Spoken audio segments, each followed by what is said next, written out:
මම අදාළ කියලා දෙන චිකන් මොමෝස් හදන ඇති. ඉතින් මොමෝස් ඉන්දියාව, නේපාලය වගේ රටවල ගොඩක් ජනප්‍රිය හෙල්දි කෑමක්. ඉතින් මේ මොමෝස් වලටම සමාන කෑමක් චීනය, ජපානය, කොරියාව වගේ රටවල තියෙනවා. ඒවට අපි ඩම්ප්ලින් කියනවා. ඉතින් මේ දෙකම හදන ක්‍රමය සමානයි. මේකේ ඇතුලේ ෆිලින් එකේ රසය අනුව තමයි මේක වෙනස් වෙන්නේ. ඉතින් මම අදාළ කියලා දෙන්නම් අපේ රසයට චිකන් මොමෝස් හදලා ඒක හොඳ රසවත් සැරට තියෙන ග්‍රේවි එක දාලා ගොඩක් රසට කන්නේ කොහොමද කියලා. ඉතින් මේ ගොඩක් රසට සැරට තියෙන නිසා බ්‍රෙක්ෆාස්ට් එක, ලන්ච් එක, ඩිනර් එකට මේ ඕනම දෙයකට මැච් වෙනවා. ඉතින් අපි බලමු චිකන් මොමෝස් ගොඩක් පහසුවෙන් රසට හදන්නේ කොහොමද කියලා. ඉතින් ඔයා දැනටමත් මගේ YouTube channel එක subscribe කරලා නැත්නම් විතරක් මේ වීඩියෝ එකට පල්ලෙහාන් තියෙන රතු පාට subscribe button එක press කරන්න. ඒ වගේම ඒක ළඟින්ම තියෙන පුංචි bell icon එක ඒකත් click කරන්න. මොමෝස් වල කව එක හදාගන්න මම පාම්පිටි ග්‍රෑම් 250ක් අරගෙන තියෙනවා. ඒක මේ විදිහට mixing bowl එකකට දාගන්නවා. ඊළඟට මේකට ලුණු තේ එකක් දාලා මේ විදිහට හොඳින් mix කරනවා. ඊළඟට මම මේ පාම්පිටි එකට වතුර ටිකෙන් ටික දාමමින් සාමාන්‍ය ඝන මට්ටමේ ඩෝ එකක් වෙනකන් අනා ගන්නවා. අදාළ මට්ටම එනකන් පිටි එක අනා ගන්න වතුර කෝප භාගයේ තේ 3ක් වගේ අවශ්‍ය වෙනවා. පිටි ඔක්කොම මේ විදිහට එකට එකතු වුණාට පස්සේ මම මේක තවත් විනාඩි කිහිපයක් හොඳින් නීට් කරනවා. එතකොට අපේ ඩෝ එකේ සාමාන්‍ය හොඳ සොෆ්ට් ගතියක් ඇති වෙනවා. ඉතින් මේකට ගොඩක් වතුර එකතු කරොත් අපිට අපේ මොමෝස් වල නියම හැඩය හදාගන්න අපහසු වෙනවා. පිටි එක හොඳින් විනාඩි කිහිපයක් නීට් කරලා ඊළඟට මම මේ විදිහට බෝලයක් විදිහට හදලා මේක විනාඩි 15ක් 20ක් වගේ පැත්තකින් තියෙනවා. මේ විදිහට උඩින් කවර් කරලා ඊළඟට මම ෆිලින් එක හදාගන්න යන්නේ. ඉතින් මම මගේ ෆිලින් එකට පාවිච්චි කරන්නේ මින්ස්ටර් එකේ. ඔයාට ඕන මීටර වර්ගයක් මෙතන පාවිච්චි කරන්න පුළුවන්. මෙතන ග්‍රෑම් 250ක් තියෙනවා. ඉතින් සුපුරුදු විදිහට වීඩියෝ එකට අදාළ රෙසිපි එක වීඩියෝ එකට පල්ලෙහා තියෙන ඩිස්ක්‍රිප්ෂන් බොක්ස් එකේ තියෙනවා. එතනින් සම්පූර්ණ රෙසිපි එක ගන්න ඕගොල්ලෝ. ඊළඟට මීට් ටික මේ විදිහට මික්සින් බෝල් එකකට මම දාගන්නවා.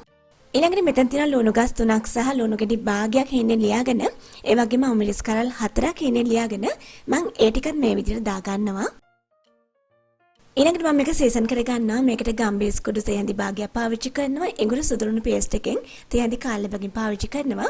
රසය අනුව ලුණු පාවිච්චි කරන්න. ඊට අමතරව පොල් තේහඳි එකක් සහ සෝයා සෝස් තේහඳි එකක් මම මේක දාගන්නවා මේ විදිහට. ඊළඟට මම මේ ඔක්කොම මේ විදිහට හොඳින් මිශ්‍ර කරනවා. ඉතින් ඔයා මෙතන බීෆ් පෝක් වගේ තැම්බෙන් ටිකක් කාලයක් ගන්න මීට වර්ගයක් පාවිච්චි කරනවා නම් මේ මිශ්‍රණය මේ විදිහටම ලිපේ විනාඩි කිහිපයක් කුක් කරලා ගන්න. මොකද අපේ මොමෝස් ටික තැම්බෙන කාලය මදි ඒ මසාලක කුක් වෙන්න. දැන් මගේ ෆිලින් එක ලෑස්ති. මම දැන් යන්නේ මොමෝස් ටික හදන්න. මුලින්ම ඩෝ එක මේ විදිහට මික්සින් බෝල් එකකින් එළියට අරගෙන පිටි යහගත්ත ලෑල්ලක් උඩින් තියාගන්න. ඊළඟට මම මේ වීඩියෝ එකේ පෙන්නන විදිහට මේ ඩෝ එක මේ විදිහට දිග අතට හදාගන්න.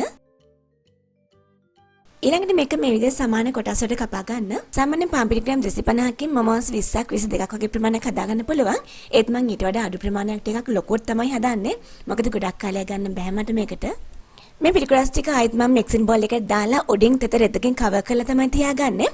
මොකද මේ පිටිකොටස් dry වුණොත් අපිට මොමෝස් නියම හැඩයට හදාගන්න අපහසු වෙනවා. ඊළඟට පිටිකොටස් වලින් එකින් එක අරගෙන මේ විදිහට පුංචි බෝල හදලා ඊළඟට මේ විදිහට චුට්ටක් ෆ්ලැට් කරලා ඊළඟට අපි රෝලින් පින් එකෙන් මේ විදිහට රෝල් කරමින් මේක තුනී රවුමක් විදිහට හදා ගන්න ඕනේ.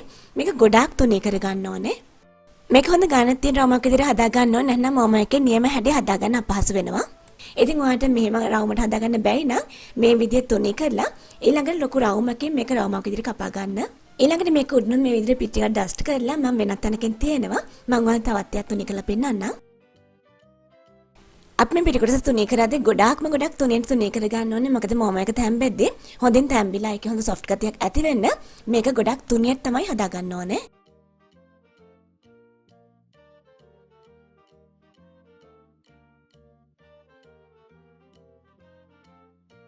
මෙතන මේ විදිහට තුනී කරගත්ත මොමෝ ෂීට්ස් ටික ඊළඟට මේක උඩින් තෙත රෙද්දකින් කවර් කරලා තමයි තියෙන්න ඕනේ. මොකද මේක ඩ්‍රයි වෙන එක වළක්ව ගන්න ඕනේ. දැන් අපි බලමු මොමෝ හදන්නේ කොහොමද කියලා. මම මුලින්ම මේ විදිහට හදාගත්ත මොමෝ ෂීට් එකක් අරගෙන ඒකට ෆිලින් එකකින් හැන්දක් වගේ දා ගන්නවා. ඊළඟට හොඳට බලා ගන්න මම මේක ෆ්ලීට් කරගන්නේ කොහොමද කියලා. මේ විදිහට එක අල්ලක් උඩින් මොමෝ ෂීට් එක තියාගෙන ඊළඟට අනිත් අතින් මෙන්න මේ විදිහට ෆ්ලීට් හදා ගන්න. මේ විදිහට ඇඟිල්ලක් යටට තියලා ඒ ඇඟිල්ල දිගටම ෆ්ලීට් එක හදා ගන්න. එතකොට දිගට ෆ්ලීට් එක ලස්සනට ඇති වෙනවා. ඊළඟට මේ රැලි ඔක්කොම එකට එක තැනකට එකතු කර ගන්න ඕනේ.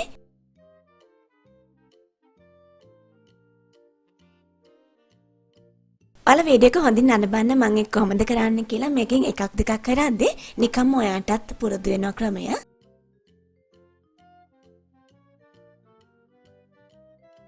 මම තවත් එකක් ඔයාලට කියලා දෙන්නම් කොහොමද කරන්නේ කියලා.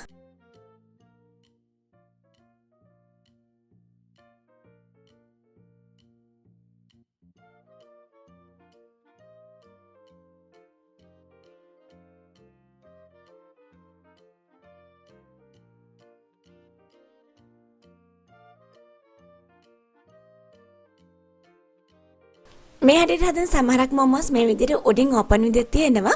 එම නැත්නම් සමහරක් ඒවා උඩ ටික මේ විදිහට එකට එකතු කරලා තියෙනවා. ඒ කැමති ඕනම ක්‍රමයකට ඔයාලට හදන්න පුළුවන්. ඉතින් මේ තියෙන්නේ මම මේ විදිහට හදාගත්ත මොමෝස් ටික. මෙතන තියෙන මම තවත් හැඩයකට හදාගත්ත මොමෝස් ටිකක්. ඉතින් මට මේක වීඩියෝ කරගන්න අමතක වුණා. මම ඉදිරි වීඩියෝ එකදී ඒකත් කියලා දෙන්නම්. ඊළඟට මේ මොමෝස් ටික විනාඩි 15ක් වගේ කාලයක් හොඳින් ස්ටීම් කරගන්න ඕනේ අපි.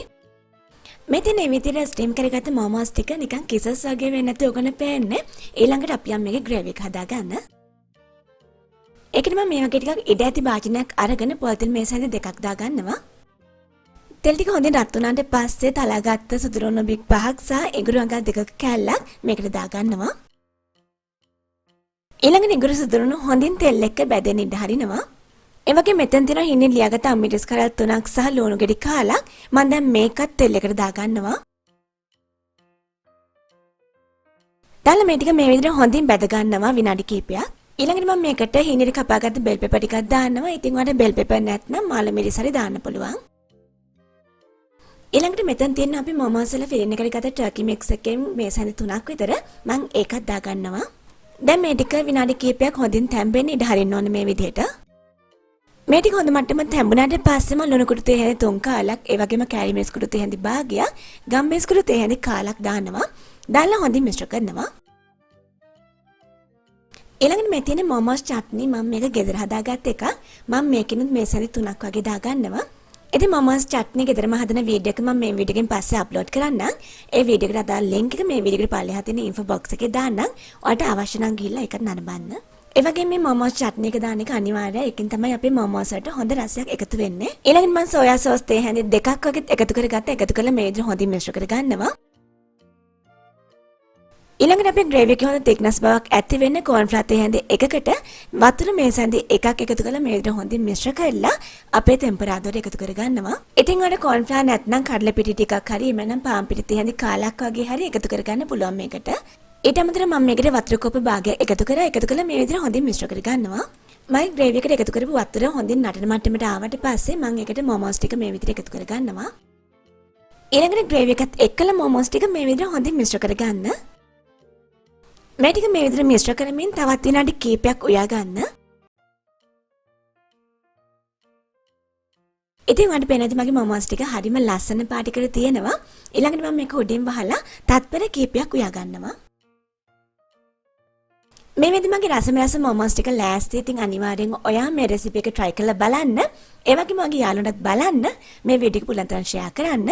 ඉතින් අපි මේ වගේ තවත් අලුත් රසවත් වැදගත් වීඩියෝ එකකින් ආයේ හම්බ වෙමු.